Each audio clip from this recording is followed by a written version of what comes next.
Welcome back to my channel. I'm doctor Subhashini advocate. ఈ వీడియోలో మనము ట్రాఫిక్ రూల్స్ పాటించని వారికి ఎలాంటి పెనాల్టీస్ చెల్లించాల్సి ఉంటుందో ఈ వీడియోలో మనం చూద్దాం.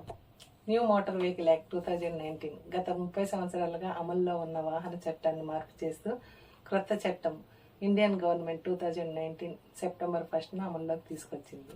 ఓవర్ స్పీడ్ డ్రైవింగ్ చేస్తూ పట్టుబడితే పాత చట్టం ప్రకారము సెక్షన్ 183 ప్రకారం 400 చలానా చెల్లించాల్సి ఉండగా, ప్రస్తుతం లైట్ మోటార్ వెహికల్ అయితే 1000 రూపాయల నుంచి 2000 వరకు చలానా చెల్లించాల్సి ఉంటుంది. అలాగే మీడియం ప్యాసింజర్ వెహికల్ అయితే 2000 నుంచి 4000 వరకు చలానా చెల్లించాల్సి ఉంటుంది.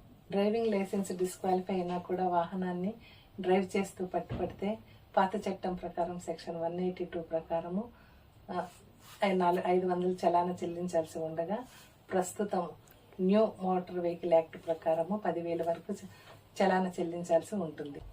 వితౌట్ డ్రైవింగ్ లైసెన్స్ అంటే డ్రైవింగ్ లైసెన్స్ లేకుండా వాహనాన్ని డ్రైవ్ చేస్తూ పట్టుబడితే పాత చట్టం ప్రకారం సెక్షన్ 181 ప్రకారము గతంలో 500 చలానా చెల్లించాల్సి ఉండగా, న్యూ మోటార్ వెహికల్ యాక్ట్ 2019 క్రొత్త చట్టం ప్రకారము 5,000 చలానా చెల్లించాల్సి ఉంటుంది. Thank you all. Thanks for watching.